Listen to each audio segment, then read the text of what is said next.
Hey y'all, welcome to another episode of the Marketing Natives. This is a really fun episode. We're going to be talking about blind spots. Christian jumps in and gives us a bonus one. I'm not going to tell you what the bonus one is, but we're going to be talking about how to set up systems and measuring your KPIs, hiring a business coach, and why it's the most valuable asset in your business to help you figure out where your blind spots are.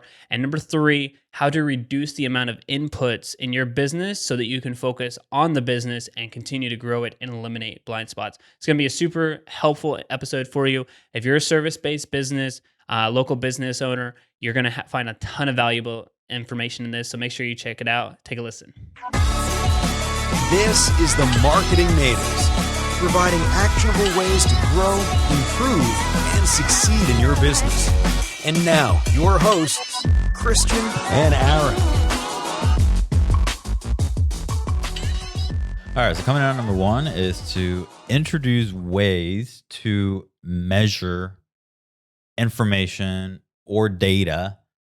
And then follow trends. Just make sure that to have some sort of, I don't know, spreadsheet, dashboard, a way that you can actually quantify and qualify the data that you have to see what's working and what's not working.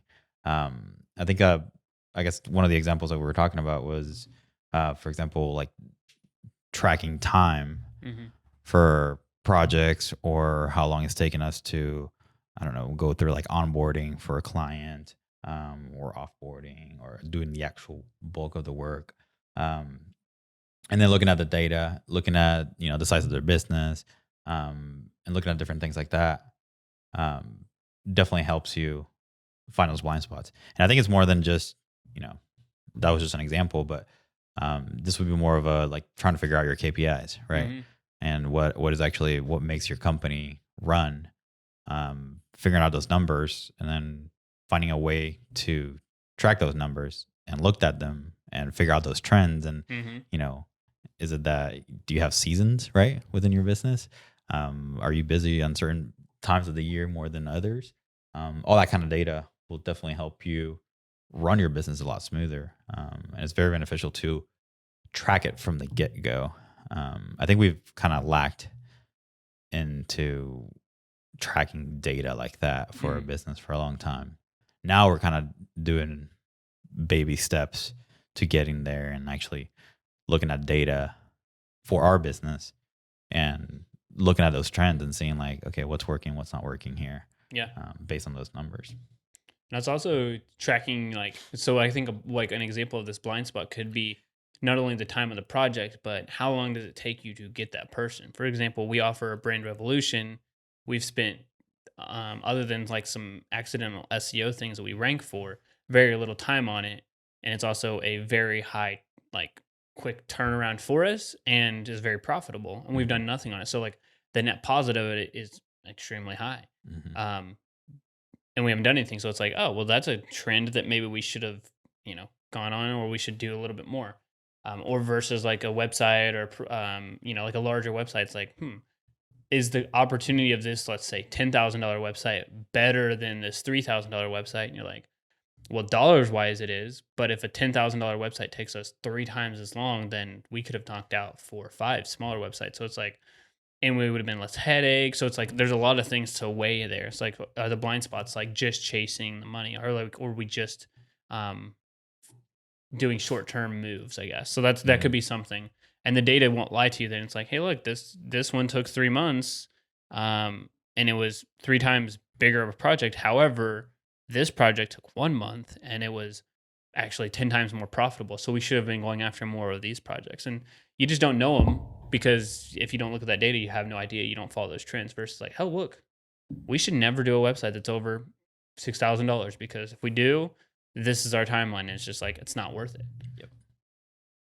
Number 2, this is very obvious. And it's probably the easiest.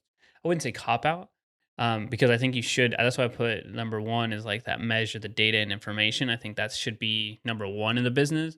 But the easiest thing to do, somewhat vulnerable, I guess. And if money is no option or whatever, I would say it'd be hiring a business coach, because they're going to be, if they're good, which there's some things that you should figure out, is like, one, if they've uh, either worked in your industry or have been doing this for a while so that they can tell you about things that are going on, or like, hey, look, the reason you're not growing is because of this, or the reason you're growing so well is this, and you should watch out for these problems, like trying to tell you what's going around the corner.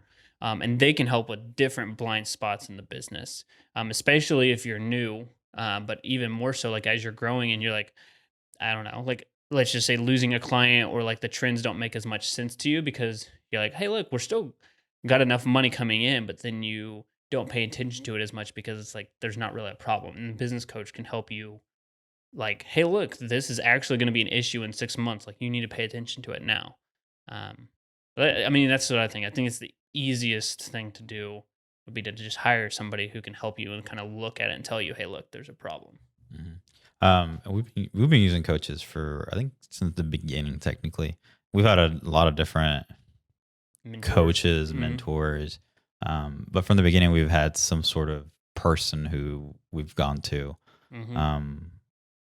to kind of keep growing our business and like, what do we need to do? But I think for the longest time, what I really like about our current coaches is that my idea of a coach was someone who was gonna come in and tell us, you don't need to use this software. You need to use this thing. And like, this is not how you do this. You need to do it this way and blah, blah, blah. But like our current coaches is more of a broader, more holistic approach, I guess, to the business. Like, look, you can use ClickUp, you can use Slack, you can do all this stuff. It's more of the process of, or the maturity of a business. That's the kind of like the biggest aha for me from them was like, you guys are in this, state phase 2 or whatever of growing the business where right now you're creating a lot of processes and systems and things. So they're not necessarily telling us how to do those processes and systems. They're just telling us like, yeah, you need to get this done in order to move to that next step, right? Where the business is not dependent on us. And like, that to me was like a big, like, okay, that's pretty cool. And more of a 10,000 foot view of the business, where a lot of times where business owners, you're working in the business so much that you kind of lose that view, and I think that's what business coaches are there for, is to kind of get you engaged back in that 10,000 foot view. Right. Working on the business versus in it. Yeah. And even if you don't have a coach and you're still working on the business, you may not have a clear goal, or maybe you have a clear goal, but you don't have a clear path. Right.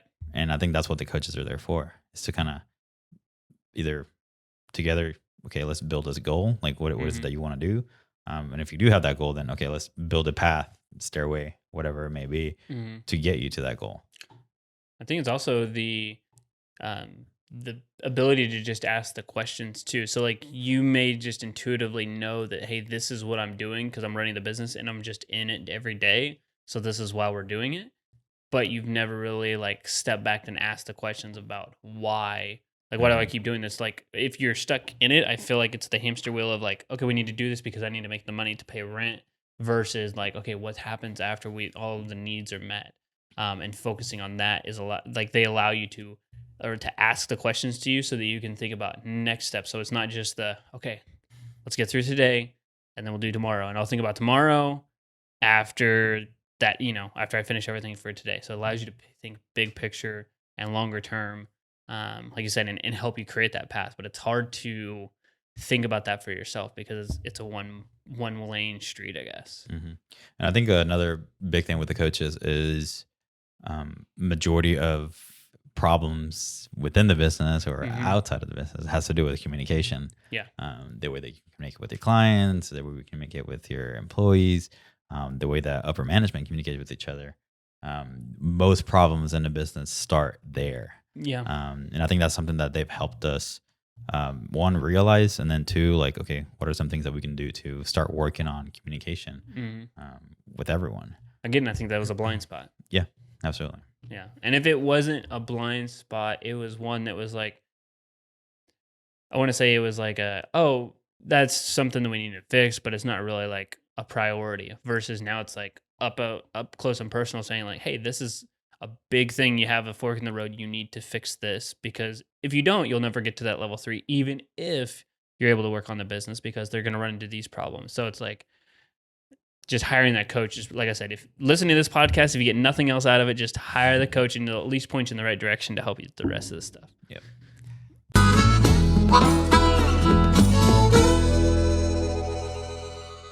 Hey, local business owners, if you're ready to grow your business online without having to work more in your business and you can spend more time on it, we created a free training on how to attract, qualify, and convert more leads online. It's 38 minutes. It's going to take a little bit of your time, but it's going to have a huge benefit. It's completely free. Make sure you click below in the description, whether you're on Facebook, whether you're on YouTube, whether you're on the podcast, everything's there that you need. Go grab the training now.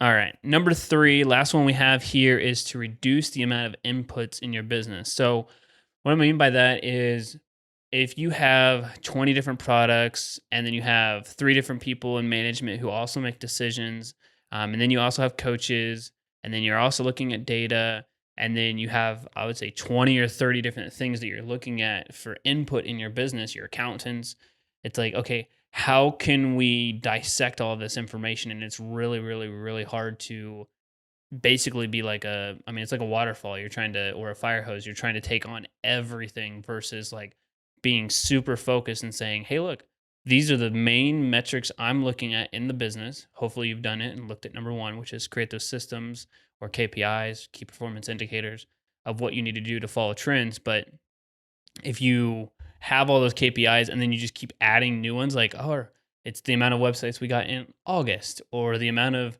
new clients that we got in December, like, okay, now we have to compare that to the next year versus just following simple KPIs. I think that you get caught up into the mundane task versus focusing on efficiency by just lowering the amount of inputs you have.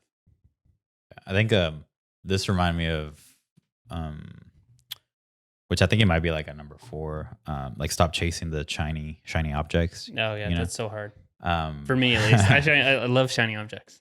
But it kind of reminded me of that. Like, and I was like, okay, is chasing a shiny object a blind spot? And I mean, I think it is. It's like a reverse blind spot, right? Because like you see the shiny object in front of you, and it's not like it's not a blind spot directly. Mm-hmm. But you're blinding to everything else that's going on, right? Or maybe something that you already started within the business, or a service, or a product that you already have, and you're not doubling down because it's working already. Mm-hmm. You're like, no, like AI is the next thing. Like that's what we need to do. Okay, but you have like all these things that are working right now that if you just concentrate your time and effort into it. So I think it's kind of like a reverse blind spot. But yeah, that's what it reminded me of. Like chasing shiny objects will lead you to just never be fully successful, with that one thing or that one niche or whatever. Right. And you have to learn something new. I think there has to be, like, for us anyway, and for probably people listening, is having some kind of checks and balances of like, okay, as we grow, it's harder for us to add new software. Before it's like me, you, and like maybe one other person. It's like, oh, we add new software? No problem. We can all implement it easily. But now if we make a change, it's like, all right, this impacts like 10x because of so many things. So there's got to be checks and balances of like, all right, if we're going to do this, it has to pass this test, and then this test, and then this test, and then we will implement something, and here's how we're going to roll it out and why we're going to roll it out. Not just, hey, this looks cool and we got a great deal on it, and let's just change everything we've done. Because sometimes, like to your point, is like chasing that shiny object. It may actually be better. We just may not be ready for it either. Mm-hmm. Yeah. So that was a good. If you listen to episode 173, you got a bonus. This one also had a bonus, but I wanted to recap these for you guys. We have 4. We had 3 plus a bonus. Is to, number 1, introduce systems and measure data inside of your company. Number 2 is to hire a business coach. Hands down, the best piece of advice we can give you. This will help you tenfold, and no matter what you pay them, it will pay dividends. So make sure you hire a business coach. Number 3, reduce the amount of inputs in your business. So that could be people, that could be KPIs, that could be anything that you're looking at to easily digest your business. You don't want to spend so much time analyzing the data that you never actually understand the data or move forward. And then the last one, the bonus, is that don't chase the shiny object syndrome, because that could create a blind spot inadvertently. So be thinking about those things as you're growing your business. And if you found one of these as a very helpful, make sure you shoot us a message over on Instagram and let us know that it was helpful for you at BitBranding. All right, guys, thank you so much for listening to another episode of the Marketing Natives. We really appreciate you listening, and we know that your time is super valuable. So whether you're listening in your car, you're out on a run, or just chilling in your office, wherever you may be listening to this episode, we appreciate it. If you've been listening for a while, please make sure to leave us an honest rating and review on iTunes, or Apple Podcasts rather, and they changed the name. This helps us to get in front of more people, and it also helps us to reach more people and find out more about the podcasts that we're creating, and if we should create different ones or better ones, how we can continue to grow.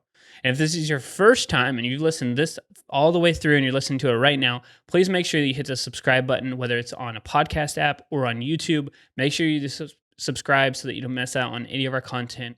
We create weekly videos to help local businesses generate more leads and sales online for the business.